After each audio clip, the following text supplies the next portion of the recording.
Welcome to the Interagency Task Force on Israeli-Arab Issues webinar, Language as a Bridge, Arabic Studies in Public Schools and Prevalence on Campus. Your moderator for today's program is Michal Steinman, Executive Director for the Interagency Task Force of Israeli-Arab Issues. Audio cast quality is subject to your equipment, available bandwidth, and internet traffic. If you experience unsatisfactory audio quality, please use the telephone dial-in option provided in your confirmation and reminder emails. If you have dialed in, operator assistance is available by pressing £0. You may send questions at any time using the chat window located in the left corner of the webinar presentation screen. A question and answer session will follow the presentation. Later during the Q&A, you may queue for questions by pressing #1 on your phone. Without further ado, I'll now turn the call over to Michal Steinman. Please begin. Hi everyone, welcome to the Task Force's webinar on Arabic Studies in Israel and Prevalence on Campus. Today is our fourth and last webinar in our series on Arab citizens in the public sphere, and I want to thank you everyone for joining us again today. In our previous calls, we discussed integration of Arabs in the public sector. We learned about representation of Arabs in the media, and we heard about spoken Hebrew proficiency in the public schools. We will dedicate this last call today to the fascinating history of Arabic studies in Israel's Hebrew-speaking public schools and to the issue of Arabic prevalence on campuses around Israel and the effect this has overall on access of Arabs to higher education.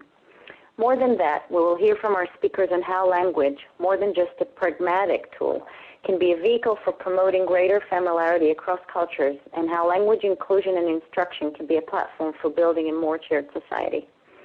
We are joined today by Thair Abu Ras, who is a researcher and co-author of The Status of Arabic on Israeli Campuses, a research conducted by Sikui Dirasat in Leer, and by Dr. Yonatan Mendel, head of Manarat, the Leer Center for Jewish-Arab Relations, and a sociolinguist whose research centers on the status of the Arabic language within Israeli society. Yonatan, I invite you to open our presentations today, please. The floor is yours. Thank you for joining us. Thank you very much for having me. I understood that I have 15 minutes and I have a lot of things to say, so I hope I will be able to say it all, but if not, we can also have it in the question and answer moment. Well, as I was presenting, my name is Yoni. I always have this comment to say about English because I did my PhD in Cambridge, and sometimes it's also a problem because people are awaiting some flawless English, and instead there is this Israeli accent coming instead. But still, I hope that you will be able to enjoy it and also hopefully to learn. Today, I would like to speak with you about the connection between the Jewish people and Arabic language. And I think that always the one important thing that we need to do when this is being discussed is that we shouldn't read reality, or we shouldn't read this connection from the end to the beginning. Meaning the situation today is that most Jewish Israelis do not speak Arabic and the language suffers from a very low status, but this was not always the case.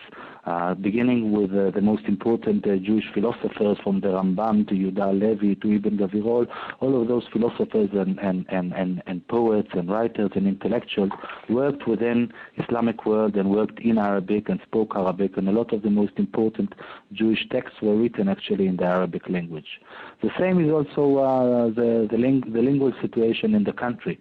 If we look at Israel, Palestine, Eretz Israel, over the years, let's say in the 18th century and 19th century, we will reveal that Arabic was very prevalent and dominant language, both among the Arab Muslims and Arab Christians, but also among the Jews who lived in the country. It is interesting to note that it is not only the Mizrahi Jews who spoke Arabic, but also the Ashkenazi community in the country. There is actually a very interesting book published by Kosovo called Arabic Elements in Palestinian Yiddish, because also the Yiddish in the 19th century in Safed and Hebron and Tiberia and Jerusalem was influenced by the Arabic. Now, because I have more things to say than time, so I will start with kind of saying something very general about what I would like to speak with you about. And this is first to speak about the development of very complex relationship between Jews and Arabic in here, in Israel and Palestine over the last 100 years. And then to speak, after we kind of understanding the complexities and maybe different developments that occurred, to speak a bit about the current situation, about the status of Arabic and the studies of Arabic and so on and so forth. I will start with the first slide, in which you can see a photo from 1888 by a group called Bilu. Bilu were actually one of the first Zionist groups that arrived to the country in the end of the 19th century. And the interesting thing about them, obviously they came from East Europe, mostly from Russia, and they wanted to be locals in the country. They didn't want to be foreigners. They wanted to get rid of the diasporic characteristics. And as you can see here in the photos, all of the people that are in the photo, all of them are Jews, all of them are Russian Jews. And you can see the fact that they wish to sit on the ground and to eat on the ground. They wish to be seen as Arabs because they want to be as local as possible, and the locals are the Arabs. And also they wanted to speak Arabic. I call this stage kind of very generally the romanticization of Arabic language, because they romanticize it, but also because there was no heated conflict at the time, and the relationship were more of a Jewish desire to be just like the Arab Bedouin or the Arab Falah, the peasant. And this is, I would say, the first kind of shift from the situation that happened up until that moment. Up until that moment, there was no romanticization or desire. There were just local, regular, daily life in which most Jews also were able to speak Arabic. It was part of their language repertoire, just because this was the situation. Then the next slide is from 1912, in which you see 5 men dressed as Arabs, and again all of them are Jewish members of another movement called HaShomer, also known the Watchmen. It is a movement that started in 1907, while the idea was that in order to create a Jewish field and a Jewish labor, and also in order to have defense for the new Jewish villages and settlements that were created, there is a need for a Jewish watchman. There are 2 interesting things here. First, their dress, and also the fact that in order to become a Jewish watchman, shomer, you had to know Arabic. So there is also, again, this kind of desire, romanticization, desire to be locals. On the other hand, those shomers, the watchmen, wanted also to replace the Arab watchmen, because up until that moment, up until 1910, 1912, most of the Jewish villages and fields were actually watched and guarded by Arab Palestinians. So here we see also how Arabic and Arab culture are being used in order to change kind of the situation on the ground. Next slide is a quote by Eliezer ben Yehuda. I'm sure that you have heard about him. He is considered to be the revival of the Hebrew language. And again, there is an interesting thing here about the very, very complex relationship between himself as a Russian Jew and the Arabic, and also ideas about returning to the land and also the relationship with the Hebrew language. And he says the following. This is 1912 in his 5th notebook about the study of Hebrew. Only those who, like me, compare words between these 2 languages, Arabic and Hebrew, can feel how little difference there is between them. Again, this idea about 2 sisters languages and about 2 Semitic languages, they meet in the Orient and so on and so forth. However, here you have the catch. You can actually decide that every root in Arabic also exists in Hebrew. These are not even Arabic roots. They are our roots. They are the roots that we lost and that we now are coming back to find them. So here we see how Arabic is not only seen as something that Jews should study, but also as something that should be studied in order to redeem Hebrew, in order to revive Hebrew. So we can see how the concept of Arabic and Hebrew as a zero sum, as found in a zero-sum game already starts there. So it is no longer Jews alongside Arabs, but it is Jews versus Arabs, and it is either Arabic or Hebrew. And obviously these things have gained influence and pace as time passed. The next slide, please. You can see a photo of Chaim Weizmann and Leer Faisal from 1919, You can see how the head of the Zionist organization is dressed with a kafiyeh. Also he wanted to study Arabic. Again, today to think about, I don't know, the Prime Minister of Israel, Benjamin Netanyahu, wearing a kafiyeh, it almost sounds like something that is unimaginable. But again, this is because of the very different relationships that have took shape in the country between Jews and Arabs. There were times that to become more Arab, or at least to show respect to the Arab culture, and Arabic language, was something of a virtue that people wanted to do. And here we can see Chaim Weizmann actually using it, and obviously in the service of political Zionism. The next slide, please. We see the culmination of a process that started in the 1940s. The 1940s, and again, we can say it, everyone who study about Israel and Palestine knows that in the 1940s, a situation has become severe. The conflict has become heated.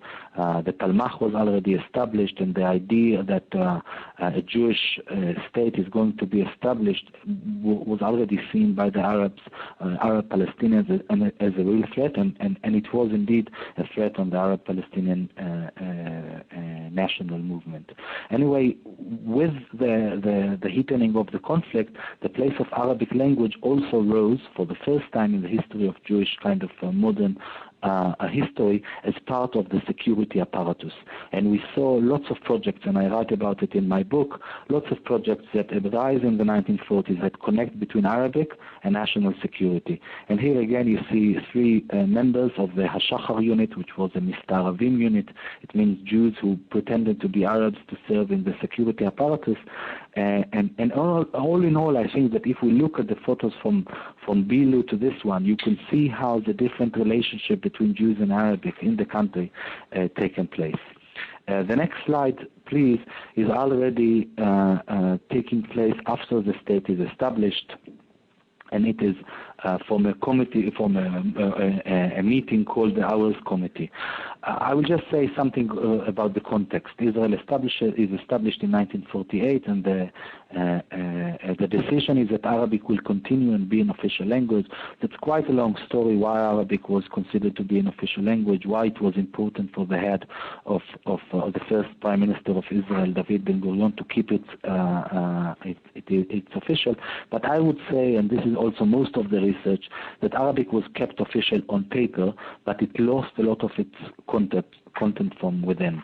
And you can see this, for example, from this quote from the Hours Committee. It is Moshe Dafna. He is the head of the general stream of education in the Israeli education system, and the debate is whether to teach Arabic or not in schools. And he says, if we want to take into consideration that we neighbor our people, we will always be fewer than them, and we will always need to stand on guard. And then he says that we actually need to put a lot of emphasis on studying gymnastics and sport. Anyway, regarding Arabic, it is not an easy language, he says, and it cannot be studied in 2 years' time. I believe that instead, the Arab people, should adapt to us and study Hebrew. We must free ourselves from the diasporic inferiority. It's a very important moment in the relationship between Jews and the Arabic language, because you can see first the competition between Hebrew and Arabic. Also, you can see how Hebrew and the Hebrew pride and the Hebrew man and the Hebrew rhetoric is being used here in order to push Arabic aside. But also generally we can see how Israel and Israelis are starting to look more westward and are starting to negate and to disregard the East. This is with regard to the 1949. Now with the last slide, the creation of Israeli Arabic, and I will say things that are very, very general, and I promise Thair that I will finish in 4 minutes, so I didn't take more than 15. And about the creation of Arabic language. Well, I would say that Arabic is being taught today in Israeli school as a mandatory language, but it is not forced as such.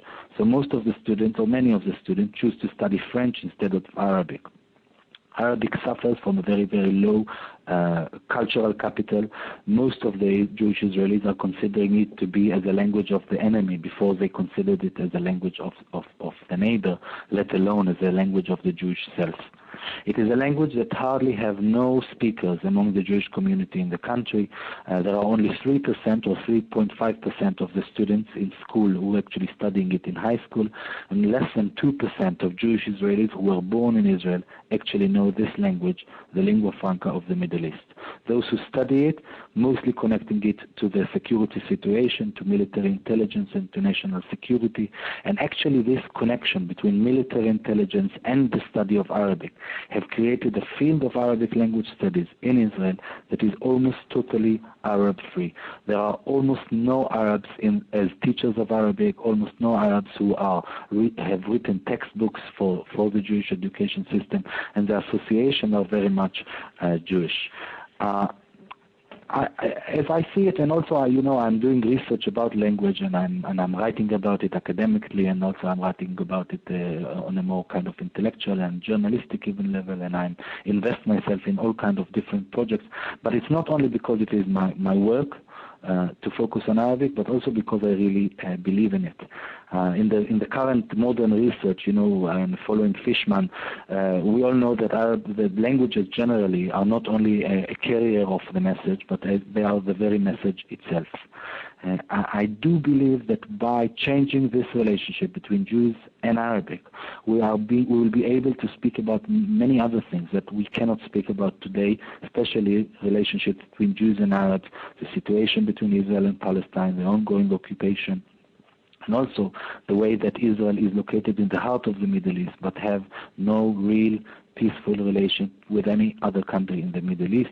It has two agreements, peace agreements with Egypt and Jordan, but sadly this is a very cold peace, and there are hardly no tourism, for example, between those countries. I believe that if we support the study of Arabic, we'll be able to speak about equality, because currently when Jewish Israelis and Arab citizens of Israel meet, they will speak mostly in Hebrew, because the bilingualism of the Palestinian citizens of Israel, of the Arab community of Israel, is almost playing against them. I think that if we study Arabic, we'll be able to bypass the mediation, the security mediation, the Orientalist mediation. We'll be able to create connections with our neighbors. We will be able not to be afraid of going to the Arab areas. We will be able to be exposed to the great treasures of Arab culture, of the poetry, of the music, and so on and so forth.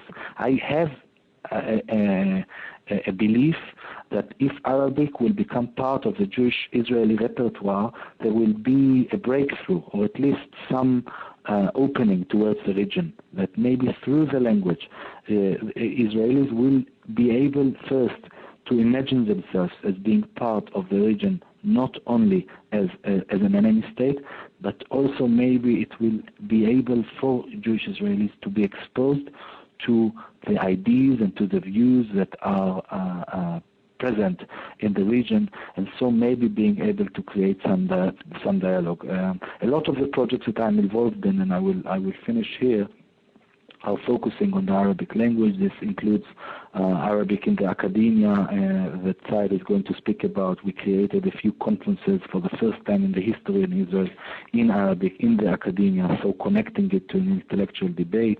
Translations, we translate books from Arabic into Hebrew, and I think this is very important that Israelis will be exposed to literature from the region. Also, there is another project about translating op-eds, so Jewish Israelis will be exposed to the very rich debates that exist in the region. Another program is we are trying to think together about an alternative Arabic studies program for the Jewish-Israeli education system.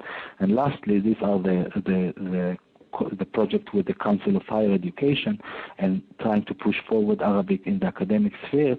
And I think that if I finish here, it will allow Thair to continue from this point and to speak about the academic sphere and the current situation, and also challenges and hopes. Thank you, Yoni. That was fascinating. Thair, please go ahead. And Yoni, if after Thair finishes his presentation, you have comments to make that will connect both things, you're welcome to jump in. Thair, please. Thank you for joining us. Okay, thank you, Michal, and good morning to everybody. One of the things that I dislike the most is continuing after Yoni, because Yoni's, as you've all just heard, is completely fantastic. So I always have that problem where people have expectations, but we will always try to do our best. Continuing from where Yoni really stopped, I had the task of mapping basically the status of the Arabic language and Arabic culture in Israeli universities. I'll get into that immediately. I would just ask that we move to the next slide, to slide number 2. But before we began with our project, basically, which was a project led by 3 different organizations, the Van Leer Institute, which Yoni is a member of, Pirasat, which is a local Arab think tank based in Nazareth, and Sikui, which is the organization I worked for and is a Jewish Arab organization working on civic equality in Israel. We had a big debate. Why are these issues important? Why is the issue of mapping Arabic language and culture a thing that we have to deal with anyways? And basically, we came up with 2 good reasons why.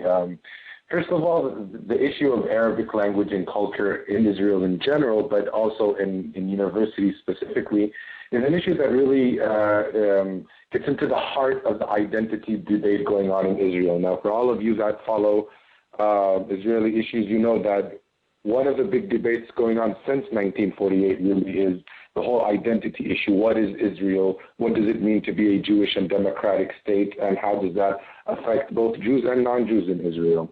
And so that was basically the reason we set out for this project. And looking back, we see that if we go back to 1948, which is more or less where Yoni stopped, we see that with the Declaration of Independence, the issue of Arabic language and culture were specifically mentioned. It was not Arabic language and culture, but it was obviously meant Arabic language and culture, as you can see in the slide in front of you. But ever since 48, many other things have developed as well. When we look for Israeli future outlooks, especially Israel towards the year 2030 or 2040 or 2050, we find that Israel's Arab minority, and especially university graduates, will be a key or a fundamental engine, basically, in Israel's economic future. In many aspects, Israel does not have an economic future, a viable economic future, without its Arab graduates. And we see that year by year, there's actually a rising number of Arabs in Israeli universities. And therefore, as this becomes more and more of a phenomenon, there are many things that we need to deal with for Arab students to feel more welcome, and for Israeli universities as a whole to take out more of that potential that they would need from those Arab students. But along with these, if you'd like to call them romantic/strategic reasons, we also found many pragmatic reasons as well. And the most simple pragmatic reason is that Israel, in many ways, the public sphere in Israel is a bilingual one. It may not be recognized as such, but that is the de facto status. And concerning universities specifically, universities are the first place where Arabs and Jewish students meet. I mean, if you take into consideration that over 80% of Arabs in Israel live in Arab towns, and the overwhelming majority of Jewish citizens, I don't know the exact number, but by far the overwhelming majority live in Jewish towns, these people do not interact very much. And university is actually the first place where both communities are able to communicate. And so that's basically what has led us into this issue. So we actually began by looking from a historical point of view, and here I'd like to move to the next slide, to slide number 3, please. We've been seeing basically that ever since the 1970s, we've witnessed a large rise in the number of Arab students in Israeli universities. Even though up until this day, Arab students are underrepresented at all levels, both undergraduate and graduate. Many Arab students have actually moved on to colleges, because ever since the 1990s, we've seen a rise in the number of colleges in Israel. So those who are not accepted to universities tend to go into colleges all across Israel. And there are many colleges, actually, including colleges in Jewish majority cities, that have Arab majority students. So that's also a phenomenon. Another phenomenon that will also basically affect Israeli society and academia is the fact that the majority of students in Arab students in Israeli academia are actually women. We're talking about nearly 55% of all Arab students are women. This is actually very similar to the numbers in Western Europe, in Northern Europe, in Scandinavian countries, and therefore we are always looking for routes that these graduates will be able to fulfill their potential after they finish university. And one of the reasons that simply, even though the majority of Arab students are women, a lot of them are either unemployed or underemployed, meaning that they work in different fields than their own academic field, and this is something that actually hurts Israel at large. So this was also something that we found, and we thought that would need to change at the university level. Now, if you can move to the next slide, please. We also began by looking at what is the historical relationship, and in reality, we did not find much. The Council of Higher Education in Israel, which is the governing body for the 7 universities and the tens of colleges in Israel, really paid little attention to the needs of Arab students on a daily basis at the different universities and academic campuses in Israel. However, that has been changing over the last few years. A number of factors led to this change. One of them being demography, simply that the Arab population in Israel is a young population. In 2010, Israel joined the OECD, and as many people from the Israeli NGO world would tell you, that had changed a lot in how the Israeli government and how statutory bodies in Israel deal with different issues that are important to different NGOs, in the sense that Israel has become more attentive to the needs of different groups. It has a lot to do with economics. If you talk to any leading economist in Israel, they would basically tell you that one of the most important issues for Israel in the future is how to incorporate Arabs into the economic system, Arabs and ultra-Orthodox Jews, Haredim, as well. And also there was a lot of actually activism on campuses, whether it's both Arab-Jewish activism or whether it was Arab activism by political parties. This is an issue that had become more and more popular for people to speak about over the last few years. And basically this kind of government awareness had helped us at the 3 different organizations basically come up with this idea of mapping the status of the Arabic language and culture at Israeli universities. Now, since the Council of Higher Education changed, we wanted to speak a little bit about how it exactly changed. So basically we see that over the last few years, a minorities commission was created at the CHE to deal with minority issues. A vice president, the current vice president of the council, is actually an Arab professor named Professor Faisal Azaizi. The CHE has a representative for Arab affairs in every single university. A very large number of scholarships, a high number of scholarships have been presented to Arab students, especially in the fields of natural sciences, high technology, and all these issues. If we may move to the next slide, please, slide number 6. So basically, we have been seeing this change going on for such a time now at the CHE that we decided to see if the CHE itself had changed. Does that mean that the universities also have changed? And if they have changed, how? So we basically chose to focus on language and culture due to its relevance in promoting Arab-Jewish understanding in Israel. As I mentioned earlier, especially since it's the first meeting place for many Arab and Jewish citizens in Israel. And yes, I mean, there are many different political barriers to promoting Arab-Jewish cooperation. We felt that language itself is a very prominent issue. Those of you who are very aware of both Arab and Jewish history in Israel understand how important language is basically for the national ethos of both communities in the country, and both the peoples have a sense of pride of their own language, and both of them feel that their language is in danger, whether it's due to the globalized world we live in, or in the case of the Arab citizens, at least, of the dominance of the Hebrew language, or in the case of the Jewish citizens, the dominance of English in Israel as well. So this is the issue of language is something that's very important to both communities, and we wanted to take that and we wanted to look at that in a more deeper sense.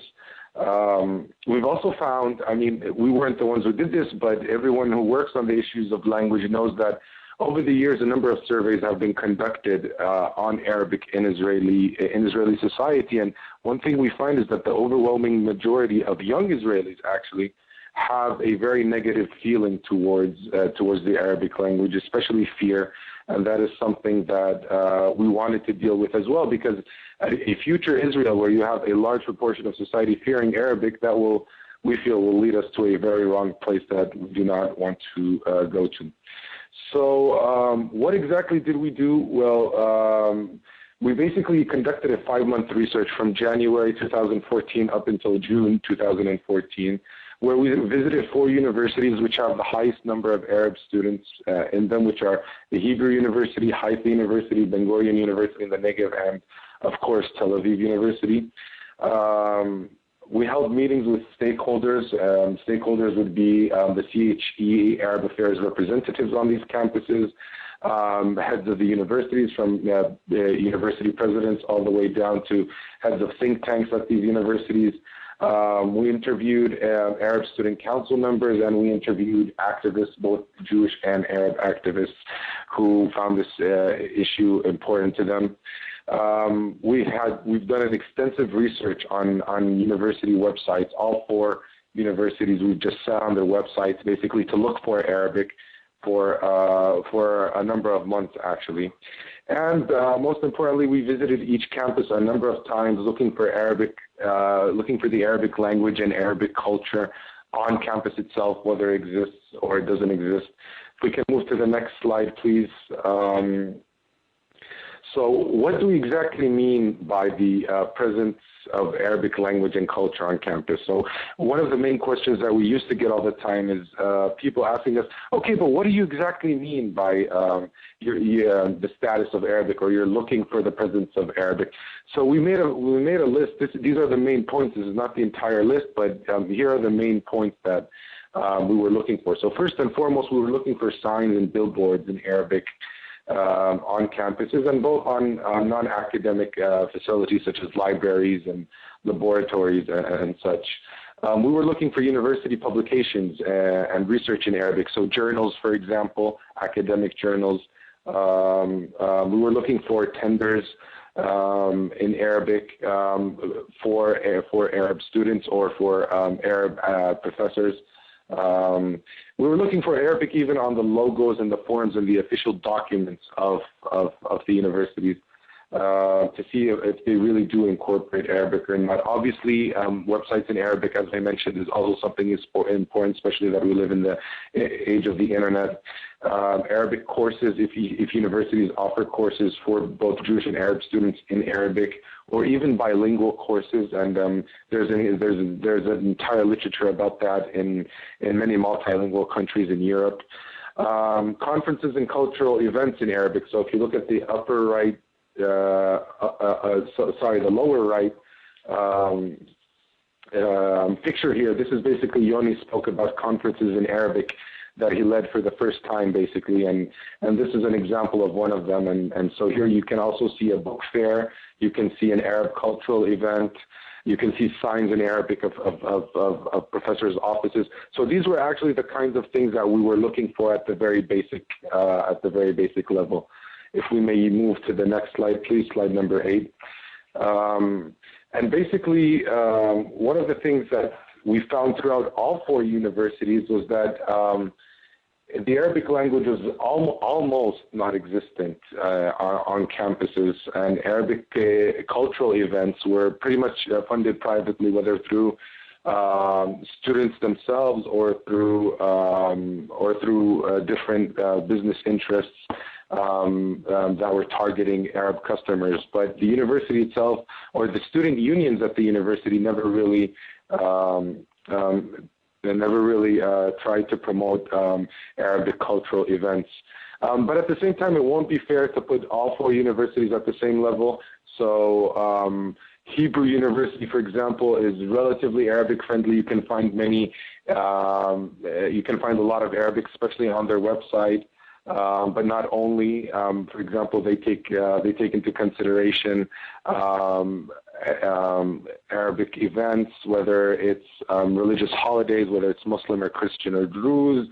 And while a university like Ben Gurion University is there's almost no Arabic at the university itself, which is actually the Hebrew University and Ben Gurion is actually very interesting because Hebrew U in Israel is considered to be more right-wing oriented, while Ben Gurion University is considered to be more left-wing oriented. And actually, you can see here that actually it's Hebrew University that's more Arabic friendly. So you shouldn't always look at what people say. You should actually try and find out what is the actual facts. But actually, one of the good things that once we talked to the different universities was that they all admitted more or less that they had a problem of discrimination against Arabic language and Arabic culture. And actually some of them had begun to change even before we approached them. So for example, on many of the academic calendars, Arabic holidays have been added. Different Arabic national and religious events were mentioned in the universities. So that's actually a good thing. So in order to finish, we had a number of recommendations. I'd like to move to the next slide, slide number 9, please. And here you can see basically that we presented a number of recommendations. Among the most important of them would be to enforce the standards, the new standards that were established by the Council of Higher Education regarding the Arabic translation of university websites. The CHE has demanded that all university websites translated entirely into Arabic. That we obviously signs on all campuses and to consider the different holidays to be added to the university's official holidays, including a number of recommendations, as you can see here. And finally, if we can move to the last slide, as you can see here, basically. This is a sign in both Arabic and Hebrew. I wanted to end off with this small joke, but it speaks volumes of some of the problems we're having.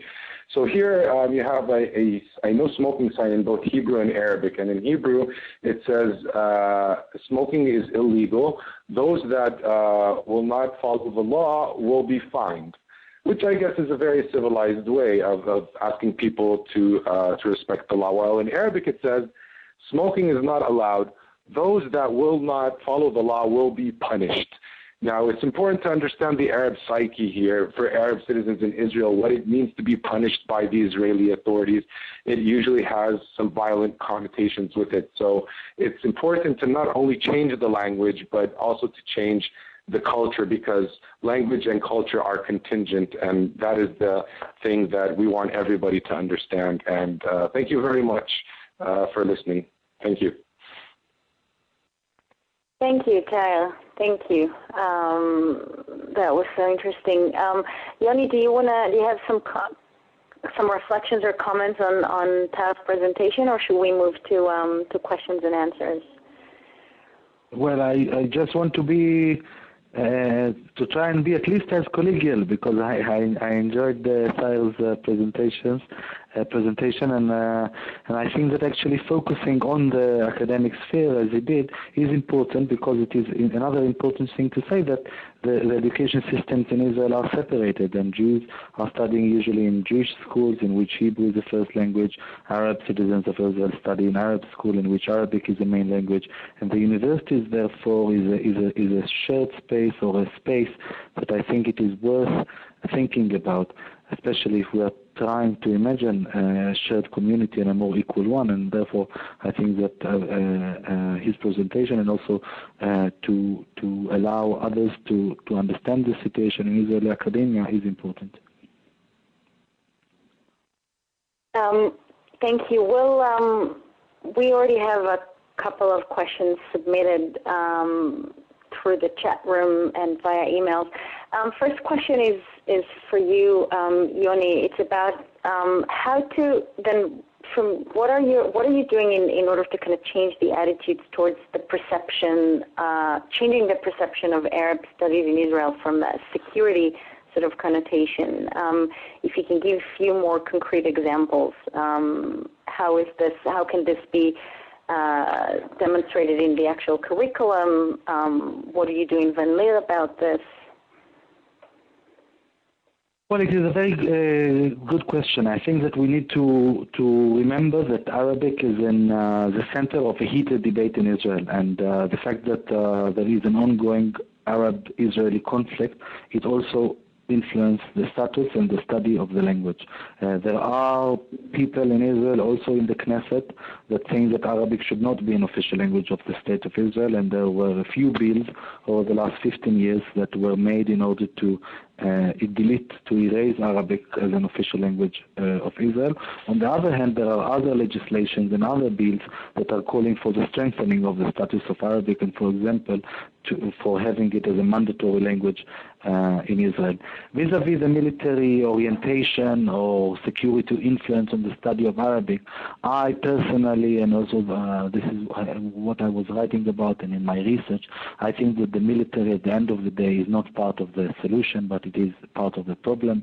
Every country has a military, but I think that in Israel it is very important that the military will start intervene and will especially with an official language of the state, only when the people are not in school anymore. I think that from the first grade until the 12th grade, students should be exposed to Arabic as a living civilian language, a bridge between Jews and Arabs, and that's it. And the military intelligence and the IDF should not enter the classes. And this is, I know that I have a strong debate against others who are saying that not only that the army is a great expert in studying Arabic, so the army is also giving motivation to the students and giving them something practical to do with the Arabic. And I think the problem and the solution is found in there. If we keep having the military intelligence as the only practical things that students can imagine that they can do with Arabic, we will be forever stuck with this kind of orientation of the study of the language. We have to develop and to be able to have different horizons for the study of Arabic. And the examples that I gave before, I can elaborate on them for another minute. For example, is to change the way that Arabic is being studied in school. Today, Arabic is studied as almost as a Latin language. The students need to decode verbs and they need to decode texts, and they are not exposed to Arabic spoken in the class, and they are exposed to Arabic only in a late stage, usually when they are 14 or 15.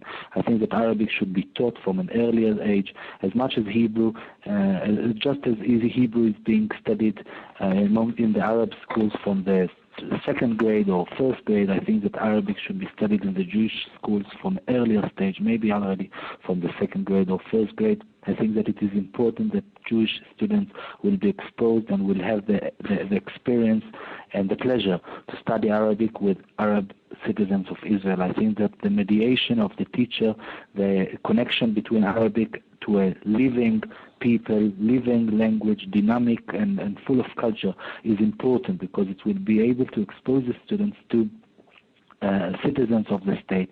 It will be able to also allow the Palestinian citizens of Israel to lead the way on their culture, on their language. And I think all in all, we'll be able to create a shared space and a civil space and a civil discourse in Israel. This is something that we really miss and is really important in Israel. And I think that our study of Arabic is just one example. We have to civilianize the system and the way Arabic is being studied, and I think the school system is one very important place to start with. Thank you. I have the next questions for Thair.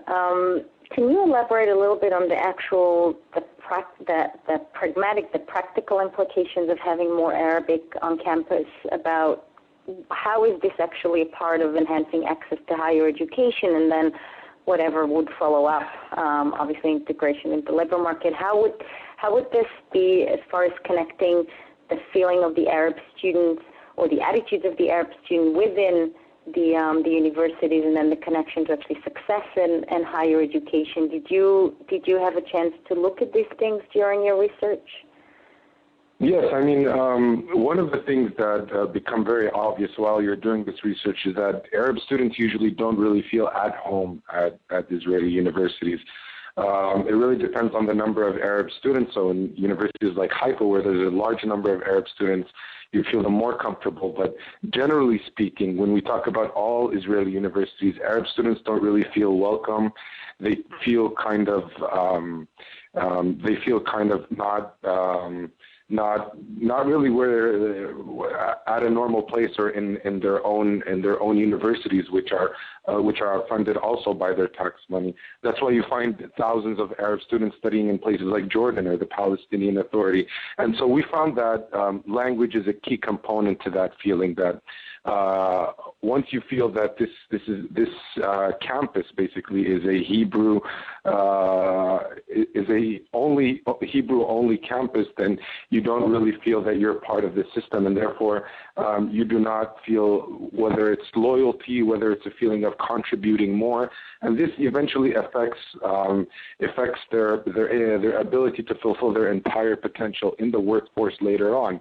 Because when you come in as a foreigner, the first thing that you'd want to do is to eventually go home, and that's why we actually find many Arab students who begin their studies in natural sciences or in exact sciences, but eventually move on to become teachers or to work in different jobs that would eventually put them to work in different Arab towns and not necessarily in Israeli cities at large. So that's one of the key issues: the need to feel at home, the need to feel welcome, and the need to feel that you're also fulfilling your potential, or somebody is showing you that you're able to fulfill your potential within Israeli society as well. I want to remind everyone who's on the phone to press #1 to submit a question. #1. I have another question for Thair. Can you give a few more examples of universities in Israel that do have more Arabic in school? What does it actually look like when there is more Arabic in school as far as attitudes? Can you give more examples of the various universities that you looked at? And also there is a question on why was the Technion not included in the research? Okay, concerning the Technion first, we actually tried to work with the Technion.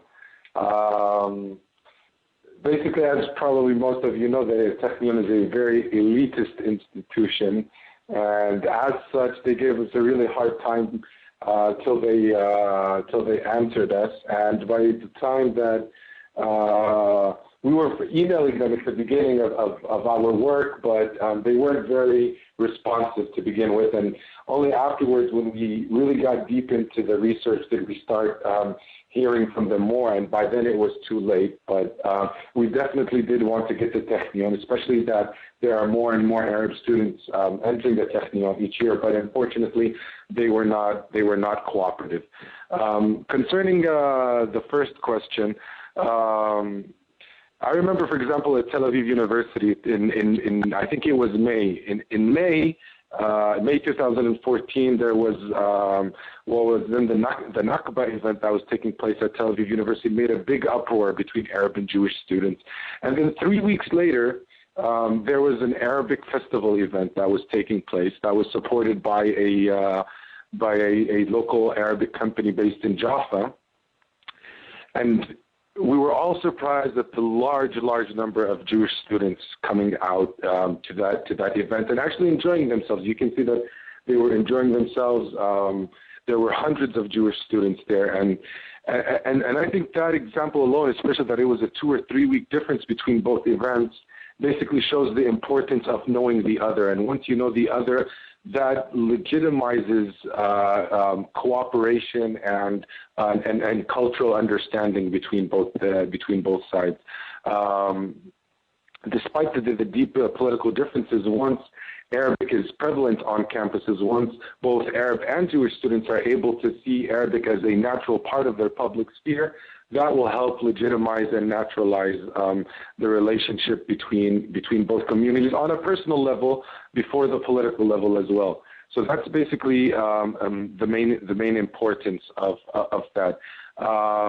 Also, at Ben Gurion University, there was a computer fair, and some of you probably know Beersheba is now becoming more of a cyber city, as the Prime Minister likes to call it, in the sense that computer sciences and different streams of computer sciences are starting to enter the city. So there was this computer fair led by an Arab professor in computer science that brought in software, especially from Jordan, but also a lot of things that are going on in the Persian Gulf, in Dubai, in Abu Dhabi, and these are obviously places that Israelis are not able to easily go to, at least. And it was also a big deal at the time on campus. A lot of people from the computer sciences programs came out. It was a very successful event because Arabs here were actually were able to be a bridge between certain technologies that cannot enter Israel or are hard to enter Israel, but yet at the same time Israelis are very interested in knowing about. So these are two different examples of how basically once Arabic is a prevalent part of campus, it helps everybody and not only the Arab students. Thank you, Thair. We have Jeffrey Stott from Toronto on the call. Jeffrey, are you there? Yes, hi, I'm here. So my question, which could be, I think, maybe more to Thair, just given the content of his presentation. When I was a university student in Canada, the Quebec separatist movement was very powerful, and there was a real feeling. We called it the twin solitudes of English and French speakers in the country. So a group of students, both English-speaking and French-speaking, formed a kind of cultural and political movement called the Canadien Committee, and we organized events to cross those solitudes, to do it together and with similar groups on other campuses. I'm wondering if there's any kind of movement like that to build bridges on the campus between Jewish and Arab students. That's a good question. There are on each campus different groups focused on Arab-Jewish cooperation. The only problem is with the political structure of Israeli campuses. On Israeli campuses, usually you have political parties and each political party has its own group, and that kind of politicizes the campus way too much. Unfortunately, we have not been very successful on Israeli campuses in developing cross-party organizations or cross-party movements that work on specific issues and not only on large political issues. And actually, this whole politicization of our campuses in Israel is kind of hindering our work, actually. So the short answer is yes, there are, but they are not that effective as I would expect maybe in Canada or in other developed countries. Thank you. We have one last question submitted via email before we finish the call, and this is on the ongoing debate. Yoni, you touched on it before, on the status of Arabic. As you mentioned, there are two parallel trends. One is calling to cancel the status of Arabic as a formal language, and the other is calling to actually make it compulsory in the Hebrew-speaking public schools. How do both of you feel about the issue of Arabic as a formal language? Is this really necessary in order to make this a more integral part of in schools or in campus? Do you see the actual formal status of the language as being important to promote the issue? Yoni, do you want to start? Yes, please. Well, I will start also. I will be very brief, but I will also mention Quebec there regarding also the friend who asked the question before, and also maybe something about bridges in the university, and then I will come to speak about the status, which take me just a minute. First, when we speak about an official language of official status of a language, and we take Canada for example, obviously a country that wants to make two official languages really official, it means that a lot of its officials will have to speak both languages. In Canada, for example, in a few of the areas, this will be English and French.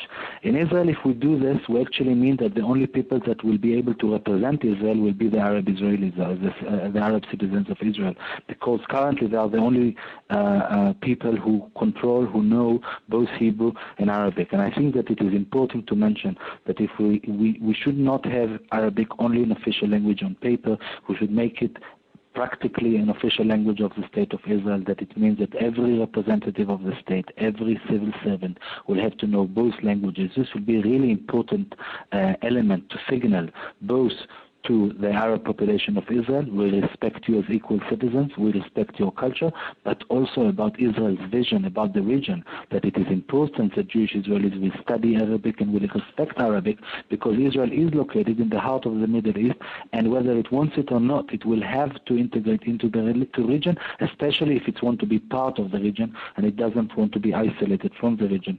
And I thought this will be one important thing that I wanted to say about bridges in the university. We do have meetings between Jewish and Arab students focusing on the Arabic language. This is part of the project that Thair touched upon before.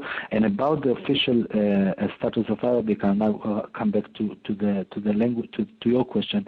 I have a feeling that if Arabic will be erased, will be annihilated, will not be an official language of the State of Israel, there will be a strong message sent there. We are not respecting your culture, and we're actually deleting your language from the official language of the state. And I think this will only bring to more tension between Jews and Arabs, and it will be a very, very bad message. I have a feeling that Israel should do exactly the opposite. It should say Arabic status has weakened over the years. Arabic has almost not studied today in the Jewish Israeli education system. It is misrepresented on our signage and road signs, and we would like to strengthen it. This will be one step towards making Israel a more equal society and more of part of the region. Okay. Thair, do you want to comment before we finish? I mean, very, very quickly, very quickly. I would just say that even though Arabic is an official language now, it is not treated as so. So I'm more interested in how the government will actually treat the language rather than its actual formalities. And a quick analogy would be actually the United States. I mean, United States in Spanish. I mean, as the United States lives around an ocean of Spanish-speaking countries, Israel lives in an ocean of Arabic-speaking countries with just one small difference, that Israel is actually in the heart of that Arabic-speaking world. And as one of its most developed industrial economies in the Middle East, Israel would only gain a lot, both economically and politically, from introducing Arabic to all of its citizens. Thank you. Thank you. Yoni, Thair, thank you so much for both your fascinating presentations. I'm sure you give a lot of food for thought for a lot of our people who are, a lot of our members that are engaged very much in the higher education system in Israel and in enhancing access of Arabs to higher education in Israel. To those of you who want to get back to the call, it was recorded and can be found on our online, along the rest of our calls on the series of Arabs in the public sphere in Israel. So thank you, everyone, for joining us, and thank you again, Thair and Yoni, and we look forward to have everyone on our next call briefing. Thank you, and good evening. This concludes today's Interagency Task Force on Israeli Arab Issues webinar. Thank you for attending.